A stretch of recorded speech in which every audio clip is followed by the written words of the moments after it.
Dziś z Marcinem Drogomireckim powiemy o ciekawych zmianach na rynku nieruchomości, na przykład o tym, jak zmienia się grupa osób, które są w ogóle zainteresowane nabyciem. Marcin ma ciekawe dane statystyczne oraz o tym, jak zmieniają się ceny, ale uwaga, czynsze, nie zawsze wszystko idzie w górę, nie wszędzie. Oraz też Marcin przedstawi raport chyba ze 30 miast. Tak więc już zaraz przechodzimy do Marcina, ale jeżeli w ogóle interesuje Ciebie rynek nieruchomości, no to subskrybuj nasz kanał, w którym mówimy o właśnie trendach, zmieniającym się sytuacji, co warto kupować, czego nie warto kupować, o zmiennym prawie oraz zapraszamy wielu znamienitych gości, w tym Marcina z Morizona i Gratki.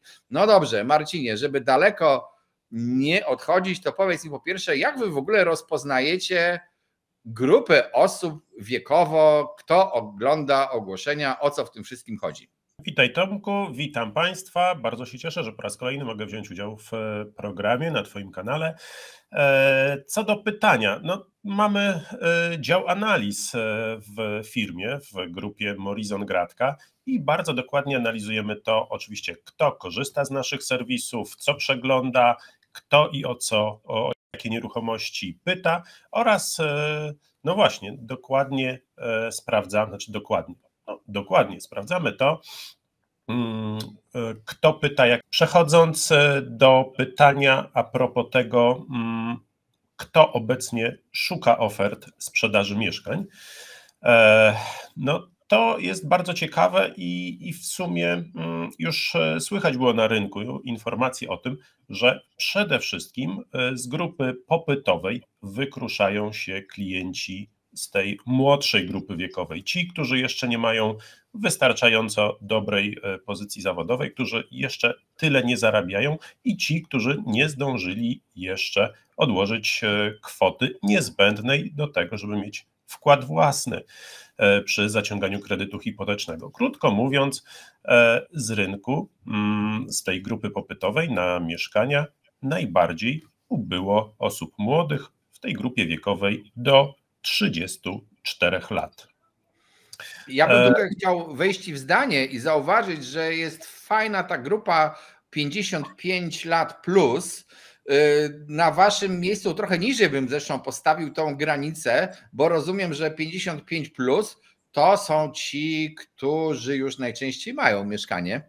No w tym wieku większość ludzi już ma gdzie mieszkać i są to ludzie, którzy traktują zakupy, no w dużej części, nie wszyscy, ale spora z nich część, inwestycyjnie albo dla siebie, albo ewentualnie dla własnych dzieci. Tak to wygląda? Tak, zdecydowanie. To nie jest ta grupa, w przeciwieństwie do tej najmłodszej, która kupuje swoje pierwsze mieszkanie. To są i inwestorzy, i ci, którzy z różnych powodów zmieniają mieszkanie, przeprowadzają się, zmieniają większe na mniejsze, prawda? Czasami osoby, no właśnie, w tym wieku mają czteropokojowe, ale dzieci się już wyprowadziły, więc duże mieszkanie można sprzedać, przeprowadzić się do mieszkania jedno-dwupokojowego, w zależności od wielkości, że tak powiem, w danym momencie rodziny. Także tak, to jest zupełnie inny typ klienta. To też jest ważna informacja dla oferentów i dla pośredników nieruchomości, że właśnie, że te osoby, których profil jest, no powiedzmy sobie szczerze, zupełnie inny, stanowią teraz 1/4 grupy popytowej. Przejdźmy do zmian struktury, kupić czy wynająć, też ciekawe. Tak, tutaj na tym wykresie widzimy, jak na przestrzeni lat zmieniały się proporcje w liczbie klientów szukających mieszkań do kupienia versus szukających mieszkań do wynajęcia. O ile jeszcze w 2019 roku blisko 70% klientów zainteresowanych, w ogóle aktywnych na rynku mieszkaniowym szukało ofert sprzedaży mieszkań, a tylko 30% szukało ofert wynajmu. Tak obecnie, no, w tych czasach, jakie mamy, ten stosunek się wyrównał. Można powiedzieć, że w tej chwili na jednego klienta szukającego mieszkania do kupienia przypada jeden klient szukający mieszkania do wynajęcia. No tak, ale to jest też związane w ogóle ze spadkiem, z dużym spadkiem zainteresowania mieszkaniami. No i z tym, że niestety uciekła nam możliwość, czy wielu ludziom uciekła możliwość kupowania. Przypomnijmy sobie te rok, 2 lata temu, nawet 2 lata temu lepiej, to raty były mniej więcej równe czynszowi. Wracając do czynszów, do stawek czynszów za najem mieszkań i tutaj prezentujesz dość ciekawe dane. Wszyscy mówią, czynsze rosną, rosną, rosną, ale może tak nie do końca, bo przejdźmy tutaj Warszawa, a za chwilę inne miasta. Co się dzieje w Warszawie? Tak, przeanalizowaliśmy stawki czynszów za najem mieszkań w największych miastach i to, jak one się zmieniły względem jesieni, czyli tego boomu na rynku najmu, jesieni, czyli przełomu sierpnia-września. No i o ile w sierpniu, kiedy prezentowałem dane o czynszach, widać było, że te stawki rok do roku wzrosły o 30, o 40, nawet o 50%. Mówię o dużych miastach, bo trochę inaczej to wygląda w mniejszych miejscowościach. O tyle ostatnie pół roku, 5 miesięcy pokazuje, że już ta sytuacja na rynku najmu się ustabilizowała. Te czynsze w niektórych segmentach jeszcze rosną, w niektórych można powiedzieć, że spadają. Co ważne, mówimy o tym, co obecnie jest na rynku, co jest oferowane do wynajęcia i te stawki mierzymy. No a pamiętajmy, że te oferty, które były tańsze, atrakcyjniejsze, one już zeszły. Siłą rzeczy ten pomiar dotyczy tego, co czeka na klientów, czyli czegoś trochę droższego. W tej Warszawie na przykład ostatnie 5 miesięcy spadają kawalerki. Tak, myślę, że właśnie w tym okresie, kiedy szukali kawalerek, w ogóle szukali mieszkań zarówno uchodźcy, jak i studenci zaczynający rok akademicki, kiedy ten popyt był naprawdę ogromny, gorączka na rynku najmu, no wtedy te stawki szły w górę, można powiedzieć, nawet z dnia na dzień. Właściciele, widząc, że jest ogromne zainteresowanie oferowanymi przez nich lokalami, podnosili ceny, natomiast w tej chwili z jednej strony z uwagi na znaczący spadek popytu, w tej chwili klientów jest kilkakrotnie mniej niż było ich we wrześniu, klientów na najem mieszkań. Widzą, że z tymi stawkami, do których zdążyli przywyknąć właśnie jesienią, że teraz już o klientów łatwo nie jest, więc stawki, nawet właśnie w przypadku tych najbardziej, można powiedzieć, popularnych mieszkań, czyli kawalerek, delikatnie w Warszawie zaczęły spadać. Znaczy to jest też różna, bo w Twoich badaniach zaraz pokażemy inne miasta, ale też można tłumaczyć, dlaczego w Warszawie tak się stało na przykład, no bo to jest, każde miasto ma swoją strukturę mieszkań, ale też jest zachowanie ludzi i po prostu czasami właśnie ci studenci wolą w kilka osób wynająć mieszkanie większe i rozłożyć koszt niż samodzielnie drogą, bardzo drogą kawalerkę, bo trzeba pamiętać też, zresztą widać na waszym wykresie, że przeskok między na przykład kawalerką a dwupokojowym mieszkaniem to już nie jest 2 razy tyle, za to wygodniej się mieszka, a w 3-pokojowym to też nie jest 2 razy tyle co kawalerka, a mieszka w tym 3-pokojowym mieszkaniu po prostu znacznie więcej osób. Zobaczmy jeszcze inne miasta. Kraków to jest jakiś taki w ogóle chyba ewenement w tych badanych twoich, bo tutaj stosunkowo duże wzrosty, ale Gdańsk to już zupełnie co innego. Tak, ale gdybyś mógł na chwilę wrócić do Krakowa. W Krakowie tak, widać wzrosty cen, tylko pamiętajmy, że Kraków jest miastem mocno turystycznym i tam dla wynajmu długoterminowego dużą konkurencję stanowi rynek najmu krótkoterminowego. Wszystkie Airbnb, Bookingi, no w Krakowie na tym rynku się dzieje, stąd cały czas, jak widać, jeszcze te ceny tych mniejszych mieszkań właśnie idą w górę. Na marginesie jestem ciekaw, co zrobi Unia, bo oni tak się jak pies do jeża trochę przymierzają do uporządkowania właśnie tego najmu krótkoterminowego. bo przecież wiele miast walczy z tym najmem, prezydenci przynajmniej oficjalnie walczą z tym najmem, branża hotelarska również z wiadomych powodów. No ale patrz, Gdańsk niby też turystyczny, a spadki jednak w ciągu ostatnich miesięcy znaczące w Gdańsku. W Poznaniu, które też jest już dużym miastem, no to akurat dwupokojowe spadły w cenie, czyli taki trochę różnie jest w różnym mieście, można powiedzieć, tak? Tak, różnie jest, natomiast generalnie powiedziałbym, że naprawdę rynek najmu w tej chwili się ustabilizował, jeśli chodzi o stawki. Nawet jeżeli widzimy, że one są trochę wyższe niż w sierpniu, wrześniu ubiegłego roku, to nie znaczy, że automatycznie za tyle mieszkania się wynajmują. Zwykle. Jeżeli przychodzi klient, jest zainteresowany, to te 100-200 zł w przypadku, gdy innych klientów na ofertę nie ma, myślę, że jest w stanie wynegocjować z właścicielem. No macie jeszcze to badanie, które teraz pokazuje, to są, rozumiem, oferty najmu z waszych portali zebrane i widać ten taki gwałt. Słucham? Nie tylko z naszych. To jest Aha. szersze badanie rynkowe, które prezentuje łączną liczbę ofert wynajmu mieszkań i domów z czołowych portali w Polsce, czyli nie tylko naszych. Jest to suma ogłoszeń, no i jak widać, też ta sytuacja się mocno ustabilizowała. Delikatnie w tej chwili ta liczba ogłoszeń wynajmu rośnie, natomiast generalnie w porównaniu z rokiem ubiegłym, ze styczniem, czyli jeszcze przed wybuchem wojny na Ukrainie, tych ofert w tej chwili jest o 13% mniej, ale to, co też już niejednokrotnie podkreślałem, ten deficyt ofert wynajmu nie jest spowodowany wyłącznie wojną na Ukrainie. Spadek liczby ofert obserwowaliśmy już na długo przed tym nieszczęsnym wydarzeniem. Można powiedzieć, że ofert zaczęło szybko ubywać już na przełomie 2020-2021 roku.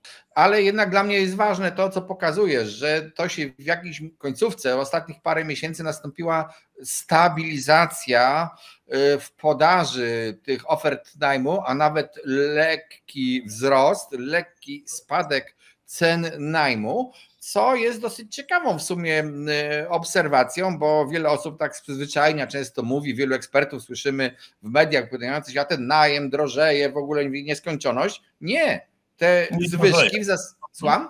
Nie drożeje, no właśnie, tam widać było te zmiany w poszczególnych segmentach, natomiast moim zdaniem w tej chwili na rynku najmu te stawki doszły powiedziałbym, do takiego sufitu, że ciężko będzie go przebić. No, po prostu wynająć kawalerkę za 3000 zł w tej chwili, no, to nie jest sprawą łatwą, biorąc pod uwagę ogólnie rosnące koszty życia, wynagrodzenia. To już się robi duża kwota, żeby... To znaczy rosnące koszty, tak, bo te wynagrodzenia to rosną, tylko niestety one nie nadążają za tymi rosnącymi kosztami. Ja też od razu powiem, że ja od wielu znajomych właśnie też słyszę, że ci, co chcieli przerzucić wszystkie koszty na najemców, mocno się przeliczyli, zaczynają mieć problemy z płatnościami, czyli mamy taką sytuację, że rynek tych mieszkań do wynajęcia się, można powiedzieć, stabilizuje. Na razie nie wiadomo oczywiście, w którą to stronę pójdzie, bo to przecież bardzo dużo zależy od rezultatów wojny na Ukrainie i to może podbić ten rynek lub go w ogóle strącić w dół. Ten drugi wariant strącenia w dół rynku najmu to jest wielki sukces Ukrainy byłby, bo znaczy, że wszyscy Ukraińcy, czy tam większość z nich będzie wracać do siebie. Ale przejdźmy teraz jeszcze na chwilę do rynku sprzedaży. Na jednym wykresie pokazane dwie linie. Jedna odzwierciedla zmianę indeksu cen mieszkań, indeksu cen nominalnych na rynku wtórnym. To jest ta linia granatowa i jak widzimy, ten indeks, jego wartość na przestrzeni ostatnich 12 miesięcy, czyli grudzień 21 versus grudzień 22, wzrósł o 3,6%. Co to oznacza? Że ceny nominalne w tym przedziale czasowym w Polsce ceny mieszkań na rynku wtórnym wzrosły o 3,6%. Natomiast w tym czasie pamiętajmy, że borykamy się w Polsce z szalejącą inflacją. Dobra drożeją, usługi drożeją, paliwa, praktycznie wszystko drożeje. Natomiast, no właśnie, jak widzimy, ta linia granatowa praktycznie stoi w miejscu i ten wzrost 3,6% no to jest marginalny wzrost. Krótko mówiąc, ceny mieszkań, ceny ofertowe mieszkań na rynku wtórnym stoją w miejscu. Natomiast jeżeli przełożymy je do inflacji, która cały czas rośnie, no to okazuje się, że tak naprawdę na przestrzeni ostatniego roku realnie ceny mieszkań w Polsce spadły. Tutaj chciałbym Cię zaprosić, Marcin, do takiej dialogu, może zdalnego trochę, z Bartkiem Głuchowskim, z którym nagrywałem audycję, ona jest już opublikowana i link do niej znajdziecie. To on reprezentuje taką firmę Adradar i Unirepo, która zajmuje się badaniem ofert w ogóle na wszystkich portalach nieruchomościowych i nagraliśmy audycję na temat ofert prywatnych, tylko prywatnych, z pominięciem pośredników, liczby obniżek cen i skali obniżek cen ogłoszeń. Nie wiem, na ile Twoje badanie uwzględnia właśnie te obniżki, czy jest to raczej po prostu brana wartość, jaka jest w danym momencie, w momencie badania i wyciągana średnia, pewnie raczej w ten sposób i Wy nie zliczacie obniżek. Natomiast u niego jest ciekawe, bo Ty pokazujesz, że te ceny nominalne w tym roku stabilizują się, ale ustabilizowały się, tam jakiś niewielki wzrost, 3 i kawałek procenta, prawda?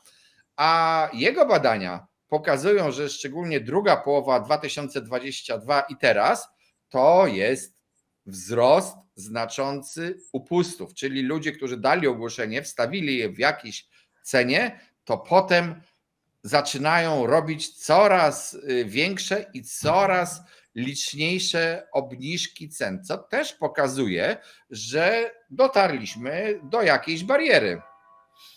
Tak, a propos Bartka Głuchowskiego, doskonale się znamy i współpracujemy. Ja wiem. Firma i nasza jak najbardziej. Z Bartkiem znamy się o wiele dłużej, znamy się ze szkoły, więc jesteśmy dobrymi znajomymi. Jeśli chodzi o badania, to tak, my mierzymy ceny wywoławcze, czyli w momencie wprowadzania ofert na rynek. Bartek potem, jak nie mam w tym badaniu, które zaprezentował, sprawdza, jak potem ta cena się zmienia, jak właściciel w miarę upływającego czasu eksponowania oferty i braku klienta, jak próbuje go zachęcić, wykonując korekt. Tak, i to też oczywiście obserwujemy te ceny. Właściciele, widząc, że zainteresowanie niektórymi ofertami jest umiarkowane, że tak to ujmę, z biegiem czasu obniżają te ceny. Te obniżki są stopniowe, bardzo rozciągnięte w czasie. To nie jest tak, że po miesiącu ktoś opuszcza cenę o 10%. Nie, to są zwykle kwoty rzędu 10-15 tysięcy złotych. Zależy od rodzaju nieruchomości. W każdym bądź razie trwa to długo i rzeczywiście takie obniżki następują. Natomiast na pewno zaraz pokażesz tabelę z medianami cen z 30 największych miast w Polsce, którą przygotowałem, i tu widać już, że właśnie o ile generalnie można powiedzieć, że ceny się ustabilizowały, to w praktyce od mniej więcej pół roku te ceny zaczynają powoli spadać. Jak spojrzymy na tabelę, w której zebrałem informacje o medianach cen ofertowych mieszkań na rynku wtórnym w 30 największych miastach w Polsce, to zauważymy, że porównując te stawki rok do roku, tylko w 4 miastach one spadły. Natomiast jeżeli weźmiemy krótszy okres ostatniego półrocza, no to sytuacja wygląda zupełnie inaczej. Na 30 miast w 18 ceny są dziś niższe niż pół roku temu. Co to oznacza? No, że ta reakcja oferentów nastąpiła relatywnie niedawno. Tak naprawdę te stawki, to o czym się już od dawna mówi, że ceny mieszkań spadają, będą spadać, może będą spadać i spadają, ale na razie delikatnie, to nie są spadki rzędu 10, 15 czy 20%. Mówię o cenach wywoławczych, cenach ofertowych, ale właśnie one już spadają. W 18 na 30 miast ceny dzisiaj, mediany cen ofertowych są niższe niż pół roku temu. No to gdzieniegdzie nawet o ponad 6%. Dla wyjaśnienia powiedzmy, że tutaj posłużyłeś się ważną informacją, mediana, nie średnia arytmetyczna, bo bardzo często w badaniach jest podawana właśnie średnia arytmetyczna, ale mediana jest o tyle ciekawsza, ona jest w Polsce w większości przypadków niższa niż średnia arytmetyczna i jest o tyle ciekawsza, że ona pokazuje, że 50% ofert jest poniżej jakiejś kreski, a 50% powyżej. To, że średnia arytmetyczna jest wyższa od mediany, to wskazuje, że rynek w jakiś sposób nabijają też te, fałszują troszeczkę, można nawet powiedzieć, te nieruchomości droższe, bo tak faktycznie ten rynek, większość jego koncentruje się poniżej średniej arytmetycznej. I to zdecydowanie, bo to jest czasami na poziomie mniej więcej 6 albo nawet między 6 a 7 decylem. W naszej rozmowie z Bartkiem Głuchowskim, do której się odwołuję, rozważaliśmy analizę ofert prywatnych, celowo pomijając ogłoszenia agencyjne, no bo je trudniej jest policzyć, trudniej uniknąć dubli i tak dalej. Ale co ciekawe, już na marginesie tej rozmowy on powiedział, że obserwuje na wszystkie portale łącznie, bo on bada wszystkie portale, pomijając jak gdyby akcję marketingową danej grupy, czy tam danego portalu w danej chwili, która może trochę zakłócać tą analizę, że od pewnego czasu ofert sprzedaży mieszkań miesiąc do miesiąca przybywa trochę mniej. Jestem ciekaw, czy też to, ja mówię o ofertach tych prywatnych, czy też to obserwujesz? Dla mnie jest to związane też w jakiś sposób z mocno przygasającą aktywnością fliperów, którzy potrafili po prostu to same mieszkanie dwukrotnie albo nawet trzykrotnie, robiąc flip na flipie, jeszcze nie tak dawno, wprowadzić na rynek w ciągu roku. Jak wy to obserwujecie u siebie? Posłuchaj, jeśli chodzi o serwisy grupy Morizon Gratka, no to my zdecydowanie skupiamy się na ofertach naszych partnerów biur nieruchomości. Oczywiście również publikujemy oferty bezpośrednie, ale one stanowią bardzo mały odsetek ofert publikowanych w naszych serwisach, to jest poniżej 1%. Jeśli chodzi o to, czy ich liczba rośnie, czy maleje, tak, w mojej ocenie skłonność, z jednej strony skłonność w ogóle do sprzedawania w tej chwili nieruchomości u właścicieli jest bardzo umiarkowana. Tak? W momencie, kiedy sytuacja ekonomiczna w kraju jest niepewna, no to chęć pozbywania się najcenniejszych zwykle dóbr, jakie posiadamy, też jest nieduża, zwłaszcza że otrzymamy za nie gotówkę, z którą no, trzeba wiedzieć, co zrobić. Jeżeli nie mamy jasno postawionego celu, że chcemy kupić czy inną nieruchomość, czy zainwestować, no nie, trudno mi powiedzieć, w zakup samochodu, czy przekazać dzieciom jako, nie wiem, darowiznę, no to inne cele w tej chwili, że tak powiem, znikają i lepiej trzymać pewną nieruchomość bezpieczną, która wiadomo, że będzie ją można sprzedać za jakiś czas i stanowi bezpieczną lokatę gotówki.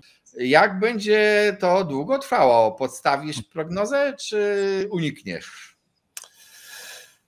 Na pewno ofert sprzedaży zarówno mieszkań, domów, jak i działek z biegiem czasu będzie przybywało. Co do tego nie mam wątpliwości. Mimo że ten napływ jest, tak jak wspomniałem, bardzo umiarkowany, bo ludzie nie chcą się w tej chwili wyzbywać nieruchomości w tych czasach, to jednak liczba ofert rośnie i w mojej ocenie z biegiem czasu będzie rosła.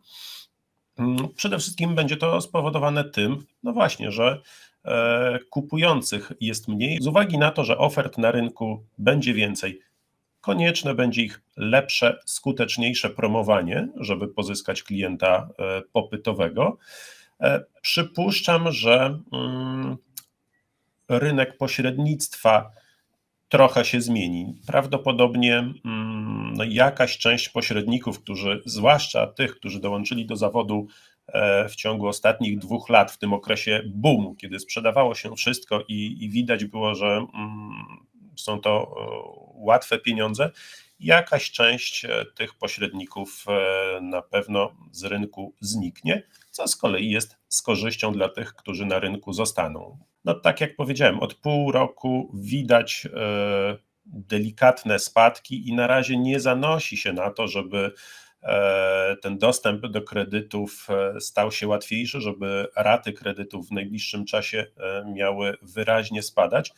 No więc spodziewam się, że ceny mieszkań, oczywiście też uogólniając, będą delikatnie spadać, ale tu też podzieliłbym ten rynek mieszkaniowy na 2 grupy. Mieszkań małych, 1-2-pokojowych o powierzchni do 40-50 metrów, które w dalszym ciągu całkiem nieźle się sprzedają, i tę drugą część mieszkania powyżej 50 metrów kwadratowych i w wyższych cenach, na które klientów znaleźć w tej chwili jest zdecydowanie trudniej.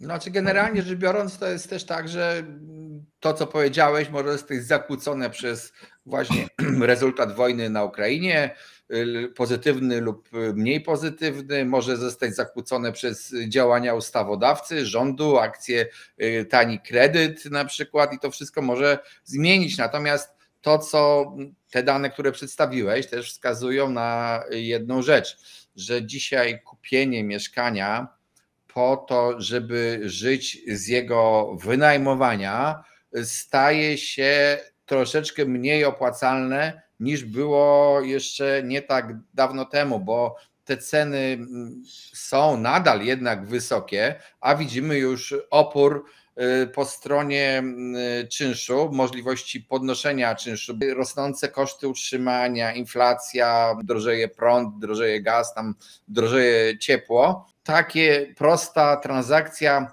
kupienie mieszkania i życie z jego wynajmu, ja nie chcę powiedzieć, że jest nieopłacalne, bo to byłaby po prostu daleko idąca nieprawda, ale już nie jest taką super inwestycją, jak to się wydawało jeszcze rok czy 2 lata temu, kiedy ludzie po prostu, na przykład lokaty były tak zerowo oprocentowane, czy prawie zerowo, albo w ogóle ich nie było, że po prostu jak mieli gotówkę, to woleli kupić mieszkanie i wynająć je za dowolne pieniądze, bo zawsze mieli lepiej niż to, co w banku, czy tam w obligacjach, czy akcjach.